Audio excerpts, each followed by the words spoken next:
আমি আনোয়ার সরকার বলতে চাই মুরিদ কেন হতে হবে? আমি বলতে চাই যারা মুরিদ না হয়েছে এরা এখনো মুসলমানই হয় নাই। ওই ধনের মাথা কাটাইলে মুসলমান হয় না, গরুর গোস্ত খাইলে মুসলমান হয় না, লাইলাহা কলমা বললে মুসলমান হয় না। লাইলাহা কলমা ৭১-এর যুদ্ধ তো অনেক হিন্দুরা পড়ছে। তাহলে গুরু ধরতে হবে। আমি আরো পরিষ্কার করে বলতে চাই, যার পীর নাই তার পীর শয়তান। যে ব্যক্তি বায়াত ছাড়া মৃত্যু গ্রহণ করে তার মৃত্যুটা হবে জাহেলে, তার এ কুলো নাই ওই কুলো নাই। তুমি পারলে আর বিরুদ্ধে তুমি কোনো দলিল খাড়া করবা, আনোয়ার সরকার আছে এই জায়গায়, 3 দিন থাকলেও আমি থাকবো এই জায়গায়। তুমি পারলে আর পেছে দলিল খাড়া করবা, তুমি চাইবা আমার কাছ থেকে। তাহলে আমার তো কোনো ঠেকাই নাই যে আপনার গুরু আমাকে ধরতেই হইবে। আরে কি বাবা আছে? আমার কোনো প্রয়োজন নাই যে আমার গুরু ধরনের লাগবে আর আমার গুরুর কাছে যাইতে হবে। আর আপনি যদি উইঠা বলেন যে হ্যাঁ গুরু ধরতে হবে, তাহলে আমি যদি না ধরি, না ধরলে কি হবে আর ধরলে কি হবে? আর এই গুরু ধরার কথা কোরআনের কোথায় আছে যে গুরু ধরতেই হবে? আরে যে মা বাবার খেজমত, নামাজ, রোজা, হজ, যাকাত করলি জান্নাত পাওয়া যাইব, গুরু ধরবো কিসের ঠেকা, কিসের অভাব? গুরুজি ধরতে হইব, এটা কোরআনের কোথায় আছে গুরু ধরতে হইব।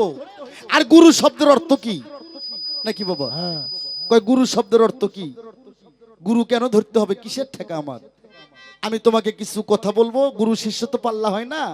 তোমাকে আমি কিছু উপদেশ দেবো, যদি তুমি পালন করতে পারো তাহলে তোমার ভালো, মানা না মানা সেটা তোমার ব্যর্থতা। তবে আপনার কাছে আমার সর্বপ্রথম জিজ্ঞাসা, এই সর্বপ্রথম গুরু কে ছিল? এটার সৃষ্টিটা কোথা থেকে হয়েছে? সর্বপ্রথম গুরু কে ছিল আর তার সর্বপ্রথম শিষ্য কে ছিল? কখনো শেষ হবে না। তবে তাই আমি ছোট্ট করে গাইলাম। তবে এবারে মূল পর্বে যাওয়া যেতে পারে নাকি বাবা? তবে আজকে এখানে পালা নির্ধারণ করা হয়েছে। আজকের পালা হবে গুরু এবং শিষ্য। তবে বাবা, আমি রুমি সরকার একজন অধম গুনাহগার বান্দা, তাই আমি শিষ্যর ভূমিকায় গান গাওয়ার এবং 2-4খানা কথা বলার চেষ্টা করব। আর আমার বিপক্ষের শিল্পী যিনি, উনি আসলেই একজন গুরু, তাই উনি গুরুর ভূমিকায় গান করবেন এবং কথা বলবেন। তবে আপনাদের উদ্দেশ্যে কিছু কথা বলবো বাজান।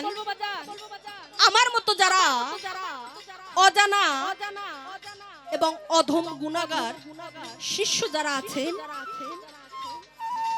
আজকে তারা একটু মনোযোগ দিয়ে শুনবেন এবং কিছু কথা, কিছু বাণী খাওয়ার চেষ্টা করবেন বাজান। তাহলে আজকে এই রাত জাগা আপনাদের জন্য সার্থক হয়ে যাবে। তবে বাবা, যার সঙ্গে আমার গান, উনি আমার বাস্তবেই গুরু বাবা। যে 2-4খানা কথা আজকে আপনাদের মাঝে বলার সুযোগ আমি পাচ্ছি, এটুকু সব উনারই চরণধুলি এবং উনারই আশীর্বাদ। উনি যদি আমাকে এই 2-4খান কথা শিক্ষা না দিত, তাহলে হয়তো আজকে আমি রুমি সরকার হইতাম না এবং আপনাদের মাঝে দাঁড়িয়ে 2-4খানা কথা বলারও সুযোগ পাইতাম সাহস থাকে। আরে তাই ওনার চরণে আমার লাখো কোটি ভক্তি শ্রদ্ধা আমি রাখি, আমাকে এই জায়গায় আনার জন্য। তবে বাবা, আমি সর্বপ্রথম আমার গুরুকে বলবো যে বাজান, আজকে এখানে গান এবং কথা হবে হাদিস, কোরআন এবং দলিল অনুযায়ী। আমি আপনাকে কোরআন থেকে প্রশ্ন করলে কোরআন থেকে জবাব করবেন, হাদিস থেকে প্রশ্ন করলে হাদিস থেকে জবাব করবেন। যদি কখনো যুক্তি চলে আসে তা আপনি যুক্তি দিয়াই মীমাংসা করবেন। আরে হাদিসের কথা কোরআন দিয়ে মীমাংসা করার চেষ্টা করবেন না, আর কোরআনের কথা হাদিস দিয়ে মীমাংসা করার চেষ্টা করবেন না। তবে বাবা, সর্বপ্রথম আমি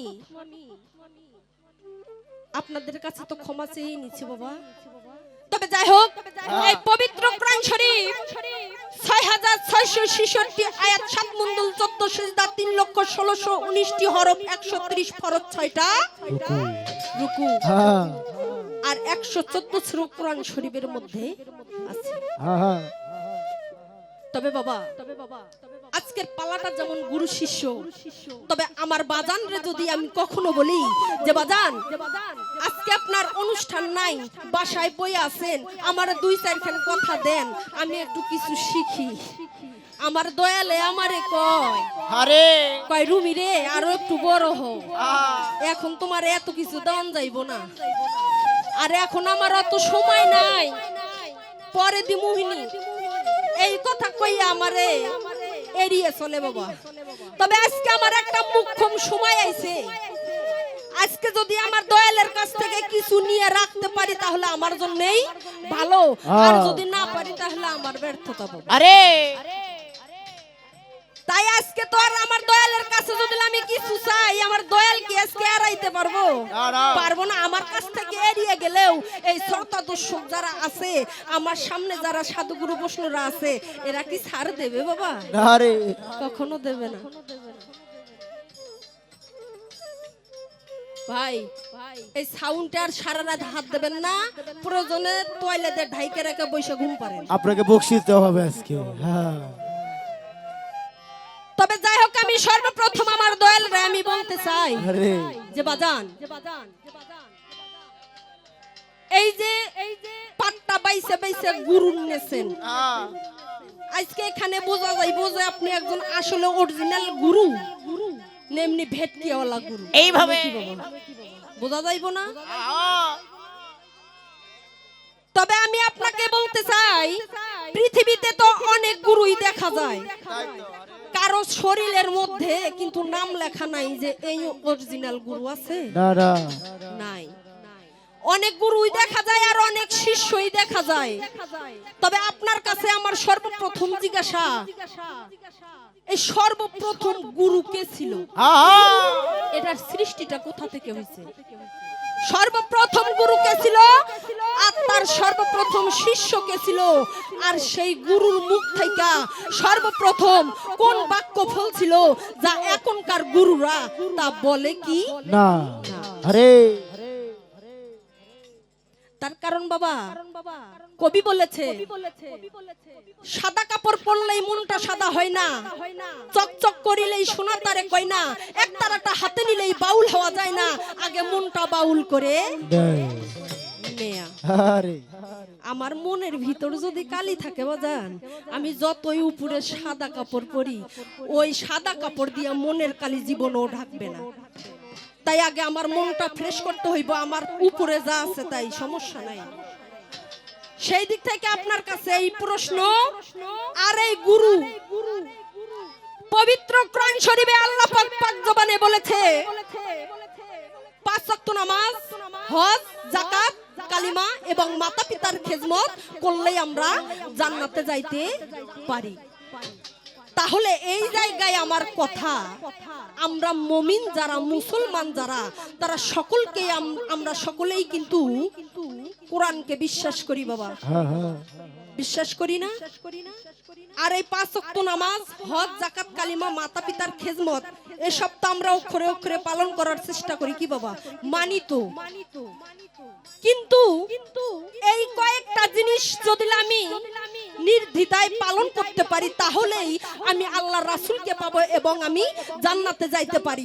তাহলে আমার তো কোনো ঠেকাই নাই যে আপনার গুরু আমাকে ধরতেই হইবে। কি বাবা আছে?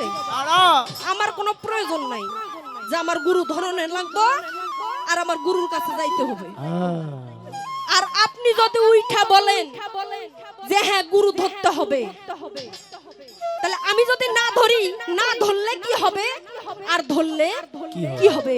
আর এই গুরু ধরার কথা কোরআনের কোথায় আছে যে গুরু ধরতেই হবে?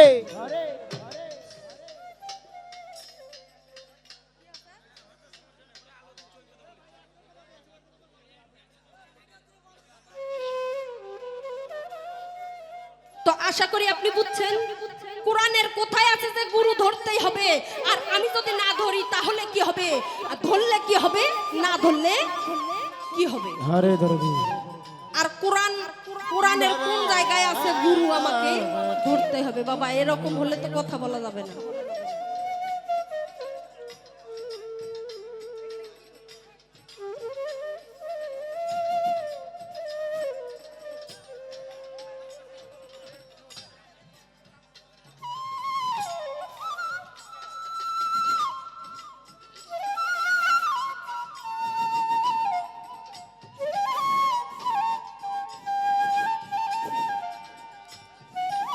এত জ্ঞানজাম হলে তো আর কথা বলা যাবে না বাবা। আশা করি আমার দয়াল আমার কথাগুলো বুঝতে পারছে। তার কারণে পবিত্র বাণীর কথাগুলো আমরা অক্ষরে অক্ষরে মানার চেষ্টা করি এবং মাইনা থাকি। তবে আমার কোনো ঠেকাই নাই যে একজন গুরু ধরতেই হবে। আর আপনি যদি বলেন যে ধরা লাগবো, তাহলে কেন ধরতে হবে? ধরলে কি হবে? আর গুরু না ধরলে কি হবে? আর কোরআনের কোন জায়গায় আছে যে গুরু ধরতেই হবে? কত নাম্বার পৃষ্ঠা, কত নাম্বার আয়াতের মধ্যে আছে? আপনি কোরআন বিশ্লেষণ করে আমারে দেখাইতে হইব। তার কারণ আমি রুমি সরকার মনে করি আমার গুরু ধরার কোনো প্রয়োজন নাই। তার কারণ মাতা পিতার উপরে কোনো গুরু আছে বাবা? মাথা পিতার মনে আঘাত দিয়া তার চোখ থেকে 2 ফোঁটা জল ফেলাইয়া আমি গুরু ধরতে যাবো, আল্লাহ খালি ওই জায়গায় বই আছে? তাই আমার কোনো ঠেকাই নাই একটা গুরু ধরতে হইব। তবে ধরলে কোন জায়গায় আছে কোরআনের আপনি বিশ্লেষণ করে বলবেন। আর সর্বপ্রথমে এইটুকুই থাক, বেশি কিছু না বলি। আর জ্ঞানজামটাও একটু থামুক। এই কথার দিকে কারো লক্ষ্য নেই বাবা। সরকার উঠলে এমনি সব ঠিক হয়ে যাবে। তবে ছোট্ট করে আমি একটা গান গাবো, গান গেয়ে বসে পড়বো।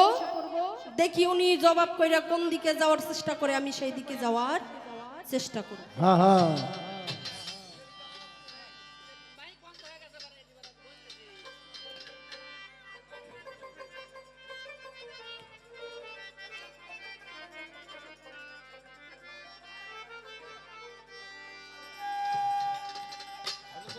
মানুষের সাথে আবার বড় দেশে এই দেশে মানুষের সাথে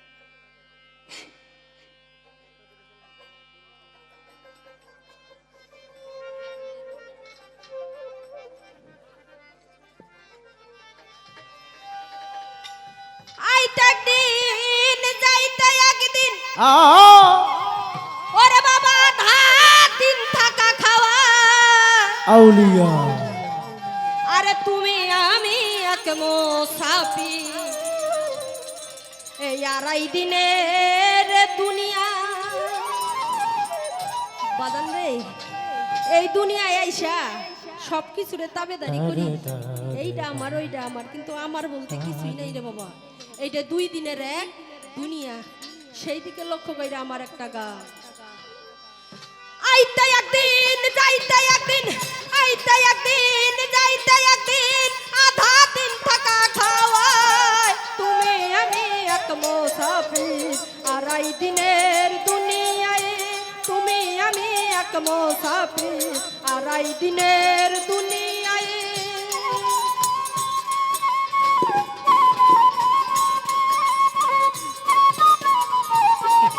এই তুমি আমি এক মুসাফির 2.5 দিনের দুনিয়ায়। তুমি আমি এক মুসাফির 2.5 দিনের দুনিয়া। আইলো যারা সবাই গেল, তুমি আনবে বিদায়।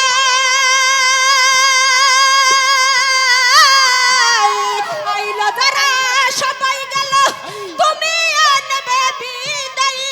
আইবার বেলা শূন্য তুমি, আইবার বেলা শূন্য তুমি, শূন্য যে যাইবার বেলা। তুমি আমি এক মুসাফির 2.5 দিনের দুনিয়ায়। তুমি আমি এক মুসাফির 2.5 দিনের দুনিয়ায়।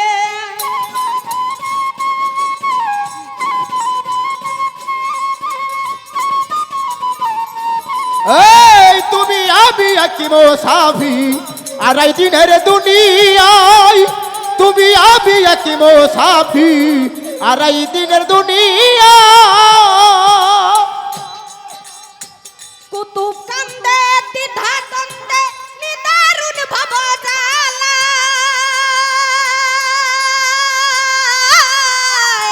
কুতুব কান্দে দ্বিধা দ্বন্দ্বে নিদারুণ ভবজালা কিলাইয়া যাইব সাথে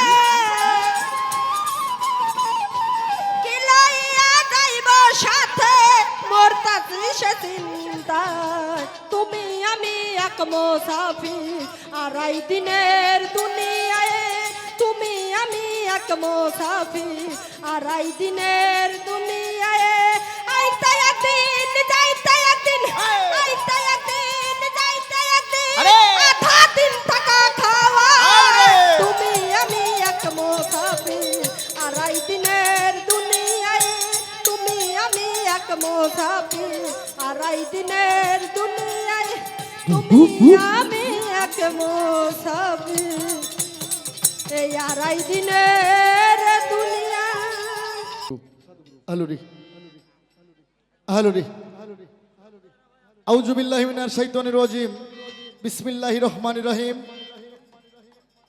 সমস্ত প্রশংসা মহান রব্বুল আলামিন তার ইরশাদ আল্লাহ পিয়ারা হাবিব হযরত মুহাম্মদ মুস্তাফা আহমদ মুস্তাফা সাল্লাল্লাহু আলাইহি সাল্লাম আমার পাক নবীজির পাক রোজা মোবারকে আমার ভক্তিপূর্ণ সালাম শ্রদ্ধা রেখে তার সঙ্গে 1,24,000 মতান্তর 2,24,000 প্রিয় পয়গম্বর গাউস কুতুব ওলি মাস্তান সাধু বৈষ্ণব তরিকার আশিকান জাখেরান যাই যেখানে অবস্থান আছেন সকলের সিফাত পদ্মে আমার ভক্তিপূর্ণ সালাম ও ভালোবাসা। তার সঙ্গে আমার মা বাবার পাক চরণের প্রেম ও ভক্তি রাখি। আমার যিনি গানের গুরু আমার আব্বুর ছোট ভাই আমার আপন কাকা বাউল সাহালি আমার দয়ালের পাক চরণের প্রেম ও ভক্তি রাখি। আমার বাবা বিনোদ সাইজি তার প্রতি আমার লাখ কোটি ভক্তি। তার আশিকান শ্রোতাগণ যারা আছেন তার ভক্তগণ যারা আছেন তাদের চরণেও আমার লাখ কোটি ভক্তি ও ভালোবাসা শ্রদ্ধা। একদিন আমি আনোয়ার সরকার আমার শিশমারে যেইটা সেটা একটু কমাই দেন বাস আর হাত দিন না। আমার বাবা জানের প্রতি আমার ভক্তি রাখি। এটা সাধু সেবা সাধু সঙ্গ কেউ বলে ওরস মাহফিল কেউ বলে ওরস শরীফ কি বাবা হ্যাঁ আমার ঠিকানা বগুড়া ডিস্ট্রিক্ট সোনাতলা থানা মা বাবা হাউস কইরা আমার নাম রাখছে আনোয়ার সরকার। এখানে অনেকগুলো মিডিয়া আসছে আমার মিডিয়া ভাইরা আসছে অনেকগুলো দূর দূরান্ত থেকে আসছে তাদের প্রতি আমার ভালোবাসা। আমার ঠিকানা বগুড়া ডিস্ট্রিক্ট সোনাতলা থানা মা বাবা হাউস কইরা আমার নাম রাখছে আনোয়ার সরকার। আমি পালা গান কবি গান করি বাজান। তাই এখানে যারা সভাপতি আছেন সহ সভাপতি আছেন যারা সেক্রেটারি আছেন আওয়ামী লীগের যারা নেতৃবৃন্দ যারা আছেন এখানকার আয়োজনে যারা আছেন সমস্ত মুসলমানের প্রতি আমার সালাম আসসালামু আলাইকুম ওয়া রাহমাতুল্লাহি ওয়া বারাকাতুহু। থাকলে কোনো হিন্দু দাদা তাদের প্রতি রইল আমার আদাব নমস্কার। তবে এটা পালা গান এটা বিচার বাউল গান। এই গানের নাম ঢাকা ডিস্ট্রিক্টে বলে পালা গান। কুষ্টিয়া রাজশাহী নাটোরের মধ্যে কেউ বলে ফকিরি গান। আবার ফরিদপুরের মধ্যে বলে এটা ধর্মীয় সঙ্গীত অর্থাৎ ধর্মের মধ্যে সঙ্গীতের কথা সঙ্গীতের মধ্যে ধর্মের কথা বিতরণ করা হয়। যাই যেভাবে ডাকে একটা হইলে হইল। তবে পালা গান জীবনে অনেক শুনছেন বাবা। আজকের গানটা হবে একটু ব্যতিক্রম। আনোয়ার সরকার মন গড়া কথা কই না হয়তো আপনারা ক্যাসেটে দেখছেন টিভিতে দেখছেন আজকেও বলবে না। এখানে কোন হাফেজ কারি মুন্সি মৌলানা মুক্তি মুহাদ্দিস কাদিয়ানি সুরিয়ানি গোলাপি রহমানি হানাফি মুহাম্মাদি মুজাহাবি না মুজাহাবি যে কোনো জামাতের লোক থাক না কেন কারো যদি কোনো প্রশ্ন থাকে আস্তে আস্তে কথার মাধ্যমে লেখে লেখে পাঠিয়ে দেবেন। কিন্তু লাঠালাঠি নিয়ে আসলে হবে না। আরে লাঠির মধ্যে আসলে আমি পারবো না কথার মধ্যে আসতে হবে। যদি কারো কোনো অভিযোগ থাকে কারো কোনো কথা থাকে কারো যদি কোনো প্রশ্ন থাকে আপনারা আস্তে আস্তে কথার মাধ্যমে আসবেন আমি জব করার জন্য চেষ্টা করব।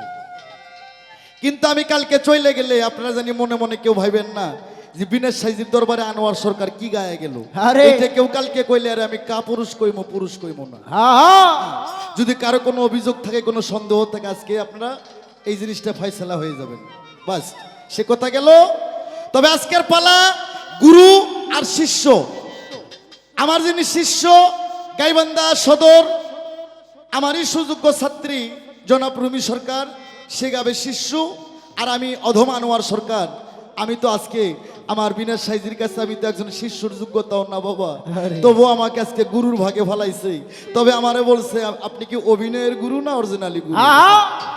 আসলে বিনা সাইজি জানে যে কারে কোনটা দিলে মানাইবো, এইভাবে এটা অভিনয়ের ক্ষেত্রে কোনোটাই সাইজি দেয় না। হ্যাঁ, দাদা। হ্যাঁ, যেটা যাহাকে মানায় ঠিক আমার সাইজি সেইটাই তাহাকে দিয়ে দিচ্ছি। হ্যাঁ তাই তুমি বলছো আজকের গান গেতে হবে হাদিস, কোরআন, দলিল, কিতাব আর যুক্তি।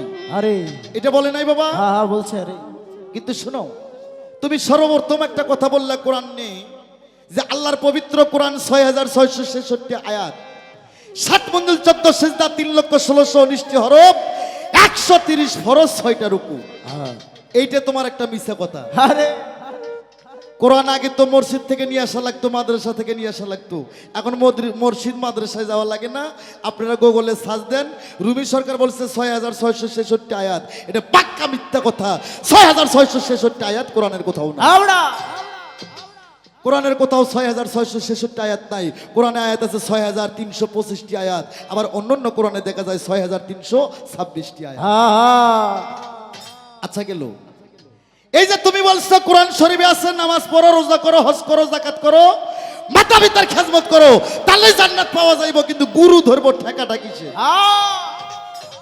এই শালা, এই কোরআনে নামাজের কথা কোথায় আছে? তোরে কোন মৌলানা শিক্ষা দিছে? আল্লাহর কসম খেয়ে বলতাছি, এই পবিত্র কোরআন শরীফের মধ্যে কোথাও নামাজের কথা নাই। আরে কোরআনে নামাজের কথা নাই, কোরআনে আছে সালাতের কথা। এসতে সালাত এক জিনিস, নামাজ হচ্ছে আর এক জিনিস। কোরআনটা হচ্ছে আরবি ভাষা আর সালাতটা হচ্ছে ফার্সি ভাষা। কোরআনে নামাজের কথা না, এটা মিথ্যা কথা। কোরআনে আছে সালাতের কথা। সালাত এক জিনিস আর নামাজ হচ্ছে এক জিনিস। সালাতের বাংলা স্মরণ এবং সংযোগ, আর নামাজের বাংলা হচ্ছে উপস্মরণকারী। আর একটু যদি বাংলা করি, নামাজের বাংলা হচ্ছে পূজা। হ্যাঁ আর সালাতের বাংলা, যেমন আমার বিনাজ সাইজি নামটা নিলাম, এটা স্মরণ হলো। বিনাজ সাইজির ছবিটা যখন আমার কলবের মধ্যে ভাসবে, তখনই আমার সংযোগ ঘটবে। এরকম সালাতের বাংলা। মসজিদ ঘরে যায় যখন আপনি আল্লাহর দরবারে যখন কিবলা দিকে হয়ে কানে হাত দিয়ে যখন বকে তৈমা বান্ধিবেন, তখন আপনাকে দুনিয়াদারি পিছে ফেলাতে হবে। আল্লাহর নৈকট্য লাভ তোমাকে করতে হবে। আল্লাহর কুদরতি সুরত, আল্লাহর কুদরতি চরণ তোমাকে সামনে রাখতে হবে। আরে আর নামাজে যায় যদি আল্লাহর সুরত আপনার সামনে না আসে, নামাজে যায় যদি বলেন আল্লাহু আকবার, সিংড়া বাজার যাবো কখন? আল্লাহু আকবার, আল্লাহু আকবার, গরু গুলাবেন আমার কি করলো? অগর নামাজ হইব না, ওইটা হইব একটা ফাজলামি। আরে আর কোরআন শরীফে বলছে ওয়াকিমুস সালাত অতুল যাকাত, ওয়াকিমুস সালাত অতুল যাকাত, সালাতকে কায়েম করো আর যাকাতকে প্রতিষ্ঠা করো। তোমার কথা বাতিল। তবে তুমি বলছো যে মা বাবার খেজমত, নামাজ, রোজা, হজ, যাকাত করলি জান্নাত পাওয়া যাইব, গুরু ধরবো কিসের ঠেকা, কিসের অভাব? গুরুজি ধরতে হইব, এটা কোরআনের কোথায় আছে গুরু ধরতে হইব? আর গুরু শব্দের অর্থ কি নাকি বাবা? কয় গুরু শব্দের অর্থ কি? গুরু কেন ধরতে হবে, কিসের ঠেকা আমার? আমি তোমাকে কিছু কথা বলবো, গুরু শিষ্য তো পাল্লা হয় না। তোমাকে আমি কিছু উপদেশ দেবো, যদি তুমি পালন করতে পারো তাহলে তোমার ভালো, মানা না মানা সেটা তোমার ব্যর্থতা। কিন্তু আমি ছোট্ট করে আগে একটা বন্দনা করি আগে। আরে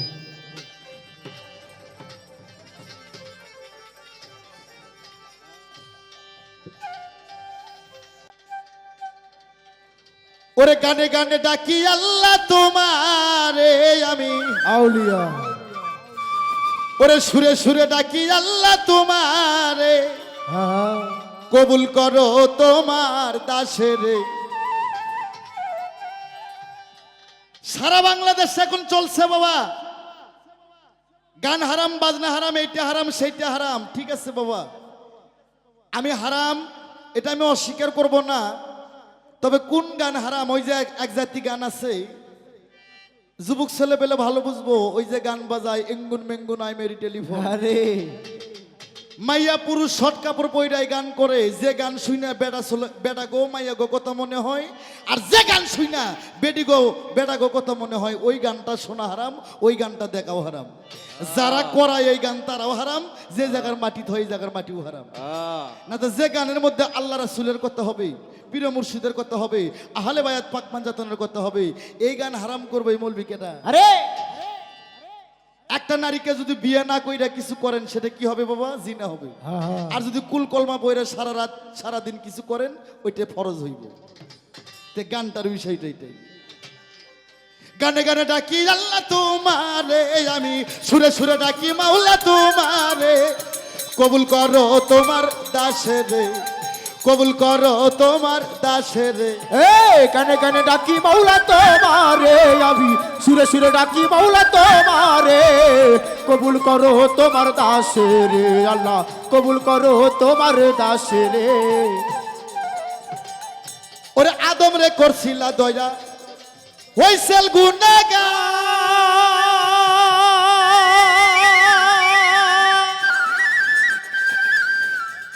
ওরে আগুন হইতে ইব্রাহিমকে করিলাই উদ্ধার, ওরে আদম রে করছিলা দয়া, হইছেল গুনাহগার।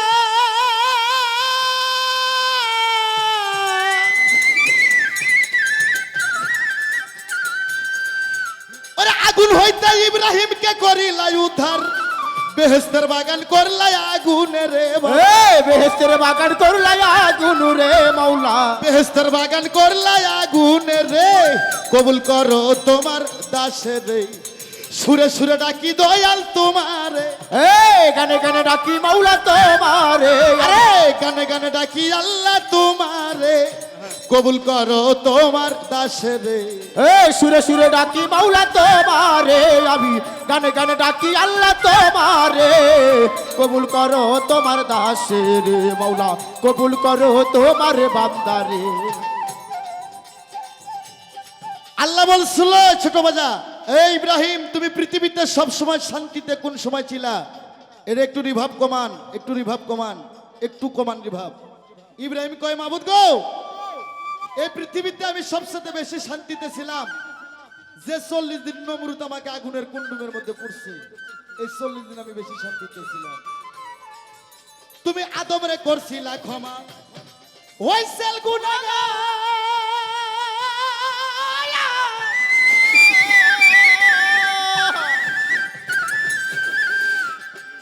ওরে ইব্রাহিমকে আগুন হইতে করিলাই উদ্ধার, বেহেশতের বাগান করলাই আগুনে রে। বেহেশতের বাগান করলাই আগুন রে মাওলা, বেহেশতের বাগান করলাই আগুনে রে, কবুল করো তোমার দাসেরে, সুরে সুরে ডাকি মাওলা তোমার। গানে গানে ডাকি আল্লাহ তোমারে, গানে গানে ডাকি আল্লাহ তোমারে, কবুল করো তোমার দাসেরে। সুরে সুরে ডাকি মাওলা তোমারে, আমি গানে গানে ডাকি আল্লাহ তোমারে, কবুল করো তোমার দাসেরে মাওলা, কবুল করো তোমার দাসেরে।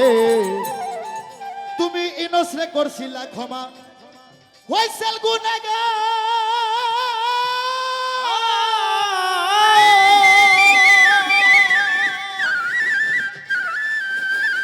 ওরে মুসারে করিলা দয়া পুরাইলা কইতো, তুমি ইনসরে করিলা ক্ষমা, মাসের ইউদো।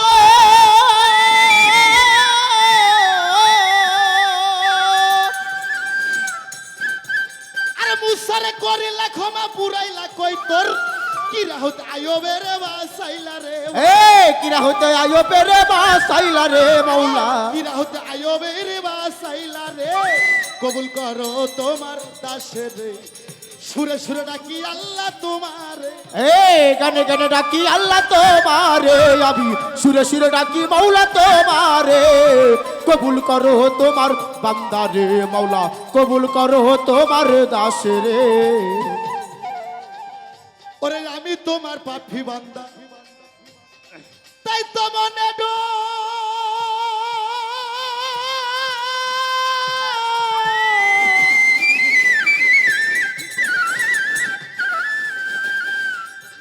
আরে ষষ্ঠী জানে দয়া জানে করি ওই উদ্ধার, ওরে আমি তোমার পাপী বান্দা, তাই তো মনে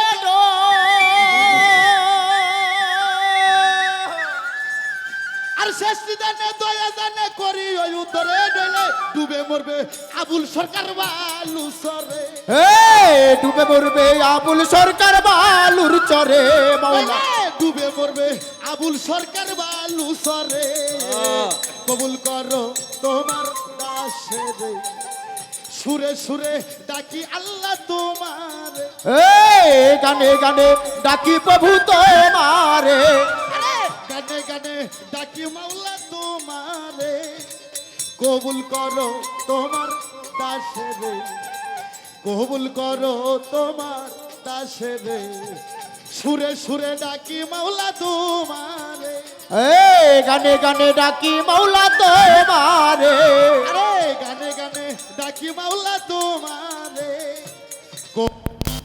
তোমার দাসের কবুল করো তোমার দাসের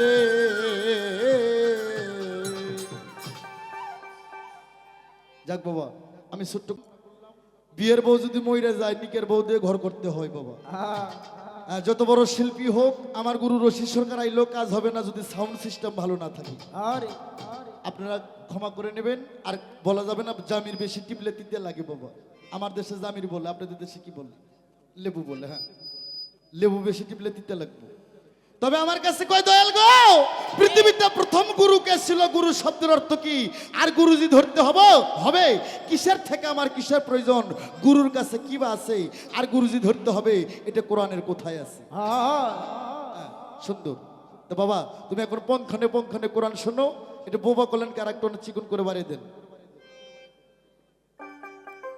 আস্তেই এই পৃথিবী ছিল থাক এরকম থাক এই পৃথিবী ছিল অন্ধকার ধন্ধকার কুয়াকার নৈরাকার আকার উপর হিসিকার দীর্ঘিকার কোনো কিছুই ছিল না অন্ধকার ধন্ধকার কুয়াকার নৈরাকার আকার উপর হিসিকার দীর্ঘিকার কিছু ছিল না পৃথিবী ছিল ডিম্বরাকার ডিম মানে গোল গোল মানে শূন্য শূন্যর পর আর কোনো অক্ষর নাই কি বাবা শূন্যর পর কোনো অক্ষর থাকে না। থাকে না তাই উজানে মা ডিম্বু পরে যেটা শীষ মারে সেটা একটু কমাই দিন উজানে মা ডিম্বু পারে ভাটিতে সে পদ দেয় দেবাজনু সামানু চারদিক থেকে চারটে উথল ভাই আমার আল্লাহ উনি যখন একে একে সরছিলেন আল্লাহ যখন জাতের সাথে মিশেছিলেন আমার আল্লাহ চিন্তা করলো আমি যে আল্লাহ আমি যে গড আমি যে প্রভু আমি যে ঈশ্বর আমি এত বড় একটা সম্মানী জিনিস কিন্তু আমি প্রকাশ হই কি করে বাবা যেমন আমাদের সিংড়া থানার এমপি মহোদয় সাহেব আমাদের পল্লব ভাই সম্মানিত ব্যক্তি বাংলাদেশ সরকারের পুষিপুত্র সন্তান তারা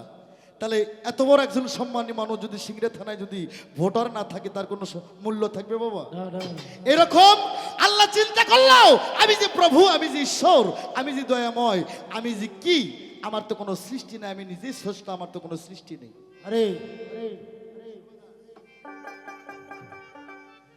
ওরে তখন আমার আল্লাহ চিন্তা করতেছে আমার বন্ধু রে আমি যে আল্লাহ আমি যে প্রভু আমি যে ঈশ্বর আমার তো কোনো সৃষ্টি নাই আস্তে আল্লাহ কয় আমি কি করে আমি সৃষ্টি জগৎকে আমি তরাই নেব আমি কি করে সৃষ্টি করে আমি নিজেকে নিজে প্রকাশ করব আল্লাহ ছিল অচেতন কি যেন ছবি দেখা আল্লাহ তখনই হইল চেতন আল্লাহ চেতন হওয়ার পর আমার আল্লাহ প্রতিটা মুমিনের বাড়ি একটা করে কোরআন আছে প্রতিটা মসজিদে একটা করে খুতবা আছে খুতবার মধ্যে বলছেন আওয়ালুমা খালাকুল্লাহি মিন নুরি আল্লাহ তখন তার নিজ কুদরতের নূর টলায়া একটা পাত্রের ভিতরে রাখিয়া আল্লাহ কুরসি ছাইরা দিয়ে লক্ষাধিক ফেরেশতা নিয়ে আল্লাহ 2,70,00,000 বছর আল্লাহ নিজেই তাজিম দেয় আরে আস্তে আমার আল্লাহ তখন বললেন ইয়াকুন পবিত্র কোরআনে কিন্তু দুইটা শব্দ আছে একটা ইয়াকুন আর একটা ফাইয়াকুন ইয়াকুনতে মানে সৃষ্টি আর ফাইয়াকুনতে পৃথিবী একদিন ফানা হবে ওরা তখন আমার আল্লাহ যখন বললেন ইয়াকুন আমার আল্লাহ ইয়াকুন বলার সঙ্গে সঙ্গে আরো 3টা বাড়তি শব্দ দিল রে আল্লাহ বলল হু হা হে 3টা শব্দ পবিত্র কোরআনে আছে 3টা শব্দের ব্যাখ্যা সূরা বাকারার মধ্যে বলছেন আলিফ লাম মিম জালিকাল কিতাবুল হুদাল লিল মুত্তাকিন আর 3টা শব্দ দেওয়ার সঙ্গে সঙ্গে ডিমটা বাস্তে হয়ে যায় আর নিষ্কার খুসলাতে জমিন পয়দা হলো উপরকার খুসলাতে আসমান পয়দা এই ডিমের মধ্যে থেকে আমার আল্লাহ 10টা চিজ বাই করলো 10টা সিসর থেকে আরশ কুরসি নহ মাহফুজ নহু কলমে কিন্তু দরপ্তের গাছ ইসরাফিল সিংহাসন শরম নামের আয়না 7টা বেহস্ত 7টা দোজক আমার আল্লাহ পয়দা করলো। কি করলো? ডিমটা বাস্তি করার পর নিষ্কার খুসলাতে জমিন পয়দা করলেন, উপরকার খুসলাতে আসমান পয়দা করলেন, ডিমের মধ্যে থেকে 10টা সিজ বাই করলেন, 10টা সিজর থেকে আরশ কুরসি নহ মাহফুজ নহ কলম এ কিন্তু দরপ্তের গাছ ইসরাফিল সিংহাসন শরম নামের আয়না 7টা বেহস্ত 7টা দোজক। এই যে এখন বড় বড় বক্তারা কয় 8টা বেহস্ত 7টা দোজক, এরা 8টা বেহস্ত পাইলে কোথায়? হ্যাঁ, আল্লাহ পৃথিবী শুরুতে জোড়া জোড়া বানাইছে, আল্লাহ পৃথিবী শুরুতে জোড়া জোড়া বানাইছে, আসমান জমিন আগুন পানি নারী পুরুষ নদ নদী সাগর পাহাড় ভালো মন্দ দোজক বেহস্ত 7টা দোজক বানাইছিল, 7টা বেহস্ত বানাইছিল। একটা বেহস্ত আল্লাহ বানায় নাই, একটা পাবলিক বানাইছিল। আল্লাহর ধাক্কাতে ফাইলে দিয়ে বেহস্তটা কাইরে নিল। সেদিন থেকে আল্লাহ পাকের বেহস্ত হইল 8টা আর দোজক হইল 7টা। সে কথা গেল। আবার আল্লাহ বললেন একটা কলম হয়ে যাও। আরে কলমটার নাম ছিল আলিফ। ছোট ওরে কলমটার নাম ছিল আলিফ, কিন্তু আলিফের কিন্তু মাথা ফাটা আছে ভাই। কি বাবা, আলিফের মাথা ফাটা নাই গো? কলমেরও কিন্তু মাথা ফাটা আছে। জান্নাতের ফল খেজুর, খেজুরেরও ফাটা আছে, আটি ফাটা আছে। জান্নাতের নিয়ামতের খাদ্য, নিয়ামতের খানা গম, গমেরও কিন্তু মাঝখানে ফাটা আছে। কলমেরও ফাটা, আলিফেরও মাথা ফাটা। খালি কলম আলিফ আর গমের ফাটা না, জগৎটাই ফাটা। আবার আল্লাহ বললো এ কলম তুমি লিখতে থাকো রে। আরে কলম 40,000 বছর লিখতেছে লা ইলাহা ইল্লাল্লাহ, লা ইলাহা ইল্লাল্লাহ। আমার ভাইরা খেয়াল করে শুনতে হবে। ওয়াজের সুরে কথা বললে খারাপ লাগবে নাকি বাবা? হ্যাঁ, আমি খালি পালাগানি করি না, ওয়াজও করতে পারি বাবা। হ্যাঁ, মাইন্ড করবেন না। যদি বলেন যে ঢোলবাসী বাদ খালি কোরআন তাফসীর করেন সারা রাত, সেটাই করবো আমি। আস্তেই আল্লাহ কয় এই কলম তুমি লিখতে থাকো রে। কলম 40,000 বছর লিখতেছে লা ইলাহা ইল্লাল্লাহ, লা ইলাহা ইল্লাল্লাহ। মাবুদ গো তুমি ব্যতীত আর নাই কোনো মাবুদ আল্লাহ। আল্লাহ মনে মনে কয় দেখি তো কলম আমার ভাব প্রকাশ করতে পারে কিনা। কিন্তু 40,000 বছর ধরে কলম খালি লা ইলাহা ইল্লাল্লাহ লিখে খাতা ভইরা লাইছে। আল্লাহ কয় কলম তুমি কি লেখো? খালি লা ইলাহা ইল্লাল্লাহ দিয়ে খাতা ভরাইছো, এর সাথে আর কিছু হবে না? কলম মনে মনে কয় মাবুদ গো আপনি সৃষ্টিকর্তা ছাড়া আর আমি কলম ছাড়া তো কেউ নাই। হয়তো লা ইলাহা ইল্লাল্লাহ আপনার নামের পাশে আমার নামটা হবে আমি কলমুল্লাহ। এই কথা কইতে আল্লাহ ধমক দিল কলম। আল্লাহর ধমক খেয়ে কলম থরথর থরথর থরথর করে কাঁপতে কাঁপতে, কলমের কাঁপা থেকে আরশ কুরসি কাঁপে, নহ মাহফুজ কাঁপে, এ কিন্তু দরপ্তের গাছ কাঁপে, 7 তালা আসমান জমিন থরথর করে কাঁপে। কলম থরথর করে কাঁপতে কাঁপতে কলম 40,000 বছর পর লিখতেছে লা ইলাহা ইল্লাল্লাহ মুহাম্মাদুর ইয়া রাসূলুল্লাহ। মুসলমান বলি সাল্লাল্লাহু আলাইহি ওয়াসাল্লাম। যখন কলম লিখলেন লা ইলাহা ইল্লাল্লাহ মুহাম্মাদুর ইয়া রাসূলুল্লাহ, আমার আল্লাহ সঙ্গে সঙ্গে সালাম দিলেন আসসালাতু আসসালামু আলাইকা ইয়া রাসূলুল্লাহ, আসসালাতু আসসালামু আলাইকা ইয়া হাবিবাল্লাহ। এ বাদাম কম ছিটেন তো ফাজলামি। এই আরে এটা খাওয়ার টাইম, গানের কি হইতেছে সেদিকে তো তোকে তাল্লাই।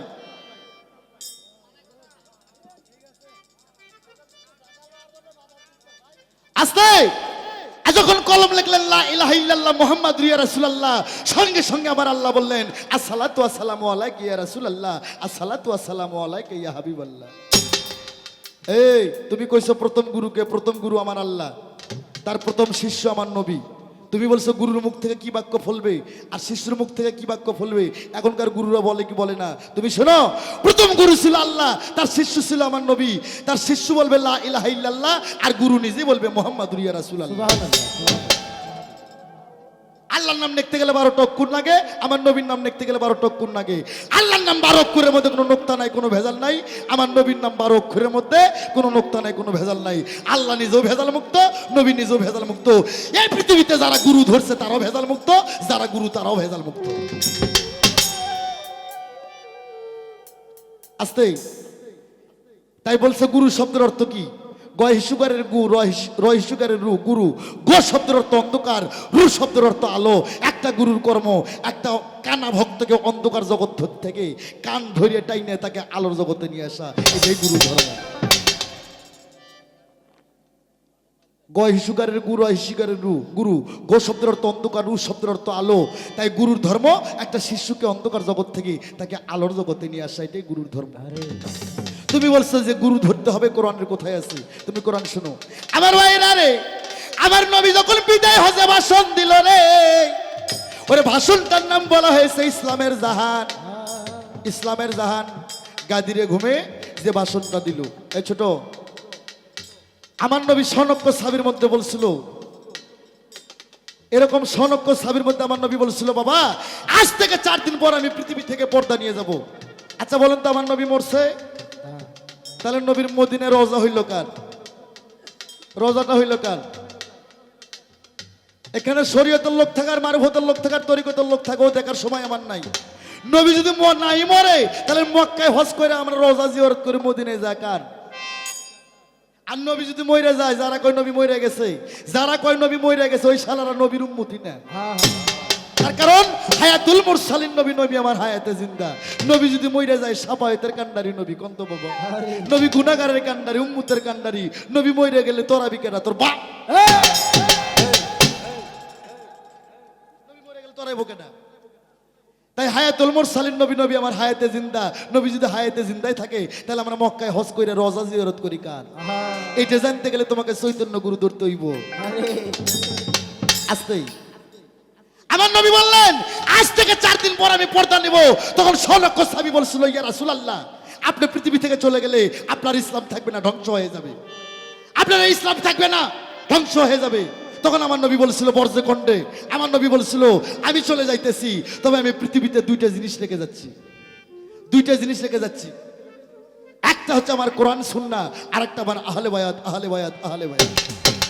কিছু কিছু দেওবন্দি মৌলবি আছে বাংলাদেশে, আমি কিন্তু সব মৌলবি কই না বাবা।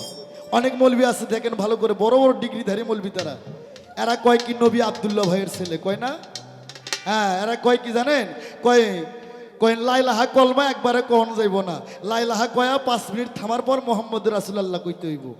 শালারা এতই পর ভাবে ওই নবীর কলমা পড়তেও কয় একবারে কন যাইব না। কয় নবী আব্দুল্লাহ ভাইয়ের ছেলে। কি সুন্দর যুক্তি দেয়। কয় আমরাও ভাত মাছ খাইছি, নবীও ভাত খাইছি। হ্যাঁ, আরে বেটা, যিনি আল্লাহ নূরের নবী পয়দা, নবীর নূরে 18,000 মাখলুকাত সারে জাহান পয়দা, যে নবীকে সৃষ্টি না করলে এই পৃথিবীর এক কোনা বালুর দানাও আল্লাহ সৃষ্টি করতে পারে। যে নবীর কোনো ছায়া ছিল না, কোনো কায়া ছিল না। যে নবী মুতে দিলে মুতের সাথে ইবাদত ভাইসে যাইতো। নবী পায়খানা করলে পায়খানার সাথে নবীর ইবাদত ভাইসে যায়। আর ওই শালারা কয় নবী হচ্ছে আব্দুল্লাহ ভাইয়ের বেটা। হ্যাঁ, কয় নবীর বউ আসলো, সোল আসলো। তো অগ সামনে যেন আমার জীবনের সাক্ষাৎ না হয়, আল্লাহর কাছে মেটেই চাই। আস্তে আমার নবী বললেন, আমি 2টা জিনিস রেখে গেলাম, একটা আমার কোরআন সুন্নাহ, আর একটা আহলে বায়াত, আহলে বায়াত। তখন হযরত ওমর বলছিল, হুজুর গো, আমি কোরআন তো বুঝলাম, কিন্তু আহলে বায়াত কি? এ বায়াত তো বুঝলাম না। কিছু কিছু সাহাবী বলছিল, আহলে বায়াত তাই এবার কি? তখন আমার নবী বলছিল, আহল মানে আমার পরিবার, আর বায়াত মানে আমার বর্জক। তখন কিছু কিছু সাহাবী, নবীর নিকটতম সাহাবী বলছিল, যাদের ফতোয়া এখন মসজিদে মসজিদে দেয়, এই নিকটতম সাহাবীরা বলছিল যে আপনার তো পরিবারই নাই। আপনার 14 জন স্ত্রীর মধ্যে 3 জন স্ত্রীর সন্তান হয়েছে, 4টে মেয়ে হয়েছে, 3টে ছেলে হয়েছে। 4টে মেয়ের নাম ফাতেমা, জয়নব, রুকিয়া, উম্মি কুলসুম। 3টে ছেলের নাম তৈয়ব, তাহের, কাসেম, ইব্রাহিম। আপনার 3টে ছেলে হয়ে মারা গেছে, আপনার তো বংশই নাই। তখন আমার নবী বলছিলেন, আনা আলী হন মিন্নি, আলী আমা হইতে, আমি নবী মাওলা আলী হইতে। আমার নবী বলছিলেন, আনা ফাতেমা তুম মিন্নি, মা ফাতেমা আমা হইতে, আমি নবী মা ফাতেমা হইতে। আনা হাসান হুসাইন মিন্নি, হাসান হুসাইন আমা হইতে, আমি নবী হাসান হুসাইন হইতে। তোমরা জেনে নাও, এরাই আমার পরিবার, এরাই আমার বংশ। যারা আমার কাছে বায়াত হইছো, প্রত্যেকে তোমরা আলীর কাছে বায়াত হও। কোন সুবহানাল্লাহ, সুবহানাল্লাহ। তোমরা যারা যারা আমার কাছে বায়াত হইছো, তারা প্রত্যেকে আলীর কাছে বায়াত হও। ওই সময় আমার আল্লাহ বলছিল, দোস্ত আমি তোমার উপর ওহী নাযিল করলাম, তুমি বলে দাও, তুমি বলে দাও যারা তোমার হাতে হাত দিয়ে বায়াত গ্রহণ করছে তাদের তুমি বর্জ্য কণ্ঠে বলে দাও, তাদের তুমি বর্জ্য কণ্ঠে বলে দাও তারা আমি আল্লাহ আমার হাতে হাত দিয়ে বায়াত গ্রহণ করছে। সূরা ফাত্তা আয়াত নাম্বার 10। তোর কোনো বাপ আলেম থাকলে যা, আরে সূরা ফাত্তা আয়াত নাম্বার 10, ওখানে বলা হয়েছে যিনি রাসূলের হাতে হাত দিয়ে বায়াত গ্রহণ করছে ওটা রাসূলের হাত না, ওটা স্বয়ং আল্লাহর হাত। এই জন্য লালন সাইজি তার গানের মধ্যে বলছে, যিনি মুর্শিদ তিনি, যিনি রাসূল, যিনি মুর্শিদ তিনি রাসূল, সে খোদাও সে হয়। এ কথা লালনে কয় না, এই কথা কোরআনে কয়। আমি আনোয়ার সরকার বলতে চাই মুরিদ কেন হতে হবে? আমি বলতে চাই যারা মুরিদ না হয়েছে এরা এখনো মুসলমানই হয় নাই। ওই ধনের মাথা কাটাইলে মুসলমান হয় না, গরুর গোস্ত খাইলে মুসলমান হয় না, লাইলাহা কলমা পড়লে মুসলমান হয় না। লাইলাহা কলমা ৭১-এর যুদ্ধ তো অনেক হিন্দুরা পড়ছে, এ ঢোলবাসী আর বাপেরাও পড়ছে যুদ্ধের ক্ষেত্রে। হ্যাঁ, খানেরা যখন বন্দুক আলোক করছে, কয়ে তুই হিন্দু না মুসলমান রে, তখন ভয়তে করছে হু লা ইলাহা ইল্লাল্লাহ মুহাম্মাদুর রাসূলুল্লাহ। যুদ্ধ শেষ, বাড়িতে এসে মূর্তি পূজা শুরু করছে। তাই আমি আনোয়ার সরকার বলতে চাই, কলমা পড়লেই মুসলমান হয় না, ধনের মাথা কাটালেই মুসলমান হয় না, গরুর মাংস খাইলেই মুসলমান হয় না। নামাজ পড়লে হয় নামাজি, হজ করলে হয় হাজি, রোজা করলে হয় রোজাদার, কোরআন পড়লে হয় হাফেজ। কোরআন কিন্তু হিন্দু মানুষ পড়তে পারে বাবা। আমার দেগলকান্দি গ্রামে আছে সুদীশ ডাক্তার, 13 পারা কোরআনের হাফেজ। খ্রিস্টানেরাও কোরআন পড়তে পারে কি বাবা, কোরআন পড়তে পড়তে তারা হাফজ করতে পারে। কোরআন পড়লে হয় হাফেজ, দান করলে হয় ইমানদার, নামাজ পড়লে নামাজি, হজ করলে হাজি। কিন্তু আল্লাহ বারবার কোরআনে বলছে, পরিপূর্ণ মুসলমান না হওয়া পর্যন্ত তোমরা কেউ কবরে আসো না। তাহলে পরিপূর্ণ মুসলমান হতে গেলে তোমাকে আত্মসমর্পণ করতে হবে একজন গুরুর কাছে যায়। দিল না ভাই, এটা তো খালি আমার পিসারে জোরে হইতেছে।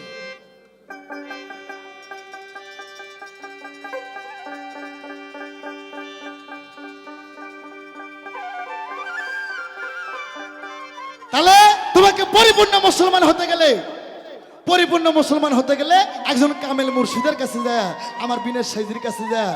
যে কোনো বাবা, বাবা রে তোমাকে যারে ভালো লাগে, হ্যাঁ, মানুষ গুরু যদি পছন্দ না হয়, জমির আলে যা বিন্নের থোপা ধরে তাহলে তোমাকে গুরু বুঝতে হবে। গুরু ধন ছাড়া কোনো গতি নাই, গুরু তোমাকে বুঝতে হবে। একজন মুর্শিদের কাছে যা, যে আত্মসমর্পণ করবে সেই কেবল হইব মুসলমান, নইলে কুরসিন কালো সে মুসলমান হইব না।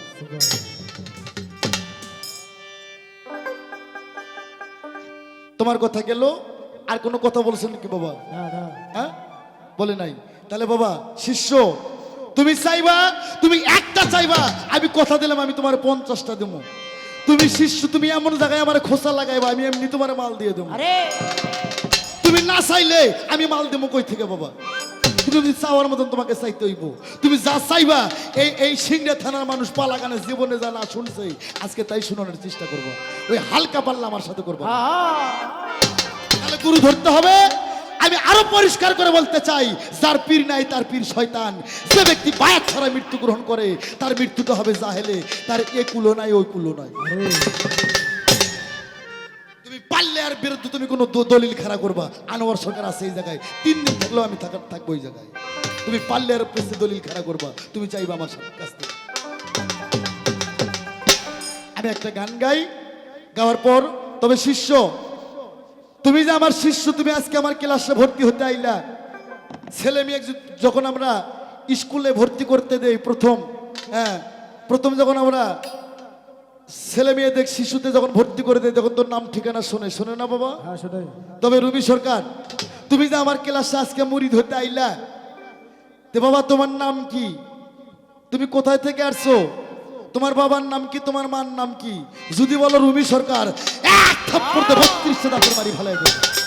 এই নাম, এটা জারস নাম, খালি তোমার না, এই পৃথিবীর যে নামটা আছে এটা ক্ষণিকের জন্য নাম, এটা একটা অবং নাম। এই নাম চলবে না।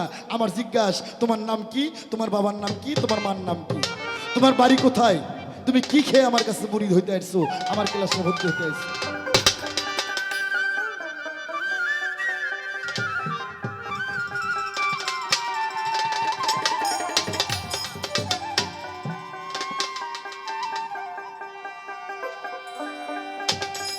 আমি ছোট্ট একটা গান করি, তারপর দেখা যাক আমার শিষ্য কোন দিকে যায়।